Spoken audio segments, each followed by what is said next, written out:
यह एक अंतिम संस्कार था, एक अमीर आदमी का। लेकिन उसके बच्चों की आंखों को देखो, वे बिल्कुल भी दुखी नहीं थे। वे खुश लग रहे थे, वे इतने उत्साहित थे कि वे कुछ नहीं कह सकते थे। बेटे ने बिखेरा ताबूत में उसके पिता की हड्डियां। फिर दूर से एक आवाज आ रही थी, अमीर आदमी अंतिम संस्कार के लिए एक शानदार कार चला रहा था। कार के इंजन की आवाज, ताबूत पर रेत ढहने लगी। गाड़ी से बाहर निकलने के बाद उसने धूप का चश्मा पहना था और सिगरेट पकड़ रखी थी। उसके पीछे उसके नटखट सबसे अच्छे दोस्त थे।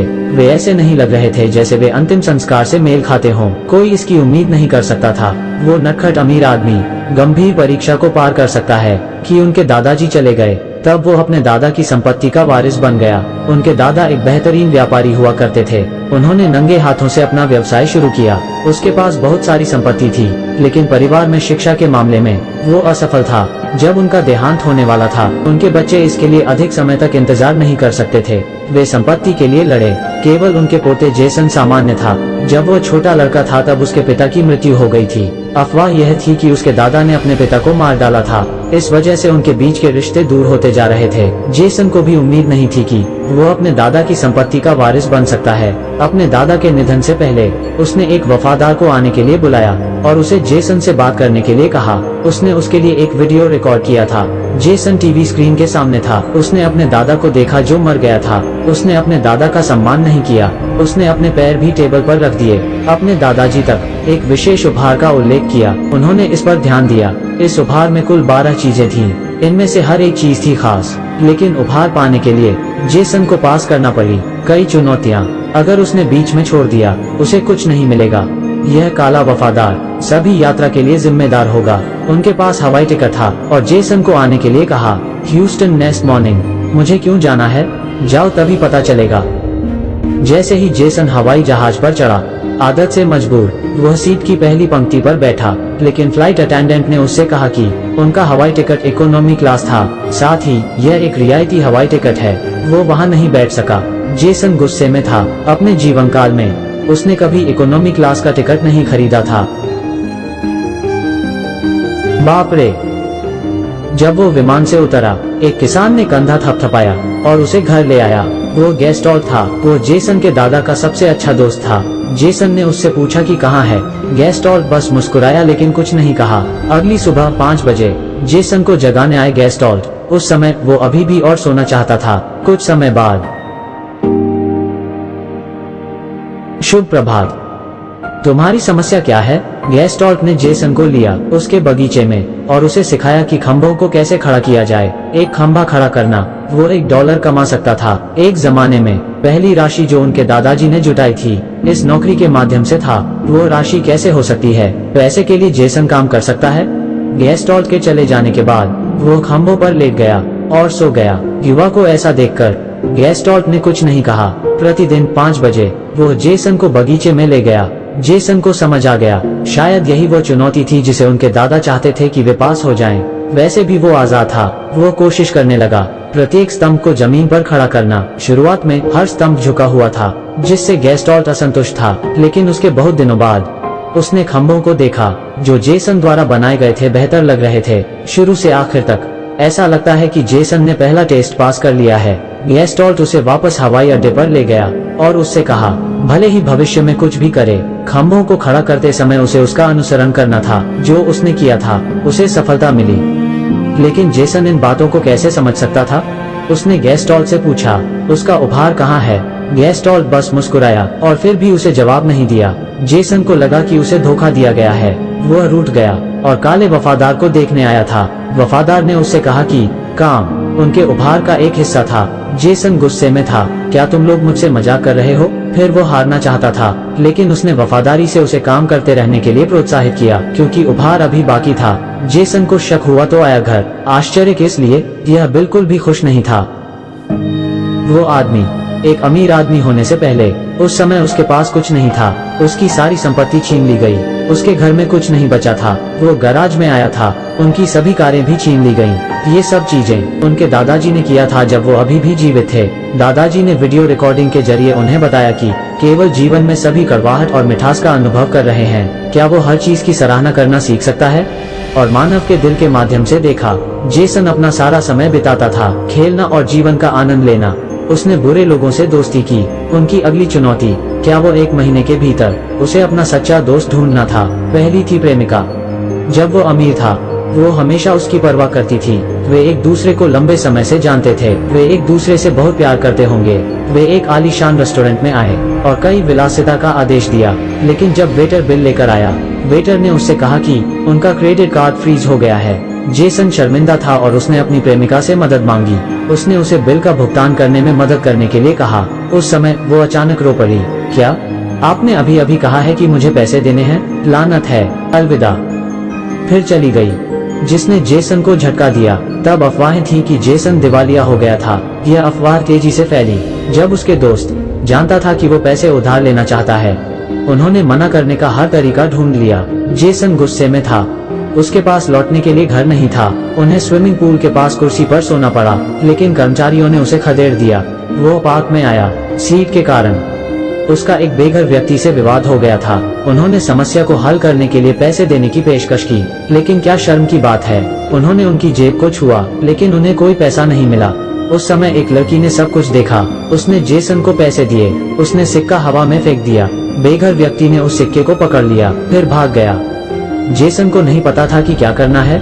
उसने महसूस किया कि वो एक मूर्ख व्यक्ति था। वो जहाँ भी जाता, लोग उसे ठुकरा देते और उसका पीछा करते। जेसन की जेब में अभी एक पैसा नहीं है। अंत में समझ में आया, अपनी ही आंखों से देखकर कि उसकी प्रेमिका को नया प्रेमी मिल गया है। वो बहुत गुस्से में था, लेकिन कुछ नहीं कर सकता था। बहुत जल्दी 1 महीने की समय सीमा समाप्त हो रही है। सच्चा दोस्त नहीं मिला। उस दिन जेसन एक पार्क बेंच पर उठता है।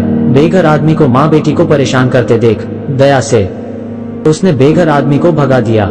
जेसन के अनुभव को जान लिटिल एमिली उसे धन्यवाद देना चाहती है। वो जेसन की दोस्त होने का नाटक करने के लिए तैयार हो गई। उसे चुनौती से उबरने में मदद करेगी। जेसन एमिली को वकील के पास ले गया। वकील ने एमिली से पूछा, क्या उसका जेसन के साथ लेन देन हुआ था? एमिली का जवाब बहुत चालाक है, क्या उस लेन देन ने मेरी मदद की? एमिली ने भी अपने सम्मान का इस्तेमाल किया। वकील से वादा किया हमेशा के लिए जेसन का दोस्त बनने के लिए, लेकिन जेसन को नहीं लगता कि ये बातें सच हैं। खत्म करने के बाद वो बिना किसी शब्द के चला गया। उसने ध्यान नहीं दिया एमिली का निराश चेहरा। हालांकि लड़की छोटी है, पर वो सब समझती है। जेसन को जल्दी से एक चेक मिला। उसने सोचा कि वो अंततः संपत्ति का वारिस है, लेकिन नंबर देखने के बाद बहुत सारा शून्य खोना। वो जानता है कि यह वो राशि है जो उसे खंबे लगाने समय प्राप्त हुई थी। दादा को उम्मीद थी कि जेसन उन पैसों का इस्तेमाल कर सकता था, उन लोगों की मदद करने के लिए जिन्हें वास्तव में इसकी आवश्यकता है। जेसन ने पूर्व बेघर के बारे में सोचा। उसे $100 देने की योजना बनाई। उसने उसे बुलाया। उसे देखकर वो लगभग भागने वाला था। पता चला कि ऐसा इसलिए हुआ क्योंकि उसने कुछ बुरा किया था, दूसरे लोगों का बैग चुराना। जेसन ने अपना बटुआ खोला और पता चला एमिली की माँ का ID कार्ड है, यहाँ तक कि उसका अस्पताल का बिल भी है। अब उसे एहसास हुआ कि एमिली बहुत बीमार है। जेसन अस्पताल आया। एमिली को गंजे सिर के साथ देख लड़की को शर्मिंदा न करने के लिए उसने धीरे से बैग को शेल्फ पर रख दिया। जाने के लिए मुड़ा। जाने से पहले उसे अचानक अपने दादाजी के शब्द याद आ गए। उसने अपना सारा पैसा छोड़ दिया एमिली के लिए बिल का भुगतान करने के लिए, क्योंकि लड़की यह वही है जिसे वास्तव में मदद की जरूरत है। पता नहीं कब से जेसन को मिले 3 अनमोल तोहफे, नौकरी, उसके दोस्त और पैसे का अर्थ। तब दादाजी उम्मीद करते हैं कि जेसन का परिवार हो सकता है। थैंक्सगिविंग के लिए जिसे वो प्यार करता है उसे घर लाना। तब फिर जेसन छोटे एमिली के बारे में सोचता है। एमिली अभी गलियारे में अकेली बैठी है। वो जानती है कि उसके पास ज्यादा समय नहीं बचा है। मरने के बाद माँ कितनी अकेली होगी। उसके बाद उसने जेसन को माँ की देखभाल करने के लिए कहा। जेसन एमिली को आहत नहीं देखना चाहता। वो उसकी माँ को अपने परिवार के साथ धन्यवाद समारोह में ले आया। परिवार के साथ थैंक्सगिविंग के दौरान अपने दादा द्वारा छोड़ी गई संपत्ति के कारण जेसन का परिवार उनका बड़ा झगड़ा हुआ था। जेसन क्रोधित हो जाता है और चला जाता है। पैसे के बाईं ओर को जानना कुछ भी अच्छा नहीं है। अगली चुनौती और भी मुश्किल है।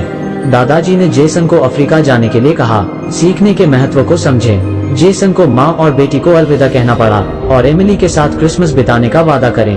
वो एक गरीब गांव में आया था। वहाँ का जीवन बहुत गरीब है, लेकिन यहाँ के लोग अभी भी खुश हैं। जेसन अपने दादाजी द्वारा यहाँ बनाई गई लाइब्रेरी में रुके थे। पुस्तकालय प्रबंधक के रूप में कार्य किया। उन्होंने किताबों से बहुत उपयोगी ज्ञान सीखा।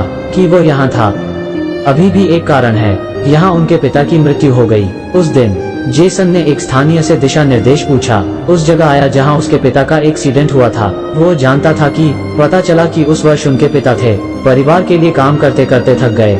जब वो जाने वाला था उनका एक विमान दुर्घटना हुआ था। जेसन अब जानता है कि उसने गलती से अपने दादा को दोषी ठहराया। वो बर्बाद हुए विमान की ओर चल पड़ा, पीछे खतरे का एहसास नहीं। आदिवासी इस अमीर युवक को बांध दिया, उसे एक अंधेरे कमरे में बंद कर दिया। उसके पैसे का इंतजार किया, लेकिन 1 महीने रुका, उन्हें कुछ नहीं मिला। वे सिर्फ जेसन लाए। उस कमरे से बाहर उसकी आंखों को ढक लिया, फिर बंदूक का इस्तेमाल, उसे धमकाया। मेरे पास पैसा है, कृपया, हे भगवान, क्या तुम मुझे समझ सकते हो?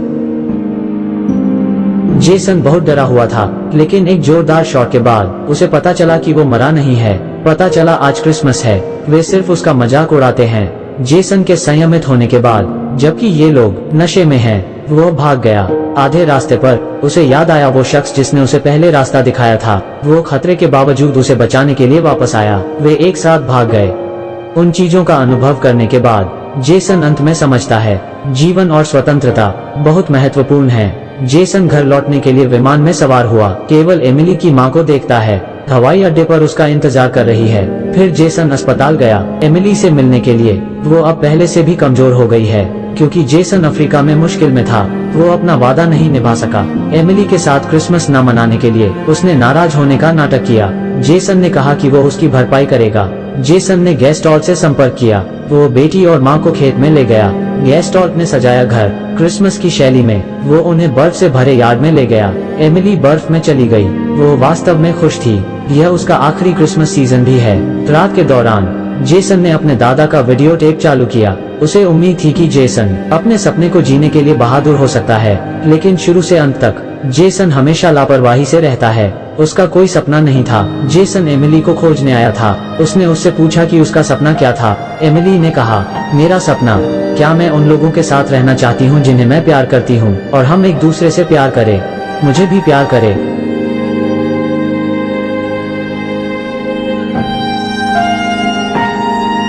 उसने जो कहा वो उसे छू गया। उसने अपना वफादार पाया और उसे अपना सपना बताया। वो लोगों की मदद करना चाहता था, उनके सपनों को साकार करने के लिए। यह सुनने के बाद वफादार आश्वस्त था और दिया बड़ा चेक। बहुत लंबे समय के परीक्षण के बाद जेसन की परिपक्वता, सभी ने प्रशंसा की। वो फिर से अमीर बन गया और अब उसने खुद को बदल लिया। उनका एक सार्थक जीवन था। उसने अपना सारा पैसा खर्च कर दिया। सार्थक बातें करना। एमिली के सुझाव के लिए धन्यवाद। जेसन ने बनाई योजना, एक कोष स्थापित करने के लिए जो मदद कर सकता है। एमिली जैसी कई लड़कियां बुरी बीमारियों से लड़ने के लिए। अचानक से एमिली की मां को एक फोन आया। उसका चेहरा सदमे में था। जब वे अस्पताल आए, एमिली का निधन हो गया था।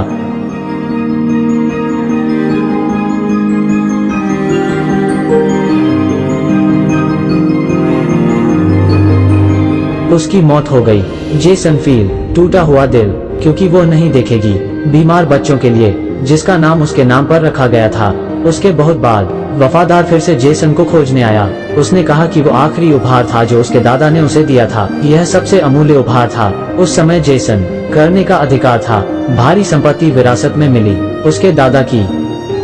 उस समय वो जानता था कि कैसे इतनी बड़ी रकम के साथ। यात्रा के दौरान जेसन ने कई चुनौतियों को पार किया था। वो इसके लायक था। सबसे कीमती उपहार, काम का अर्थ, पैसे की कीमत, दोस्ती की कीमत, अध्ययन के माध्यम से प्राप्त ज्ञान, मुश्किलों को दूर करना सीखें। एक सच्चा परिवार है। खुशी दिल से आती है।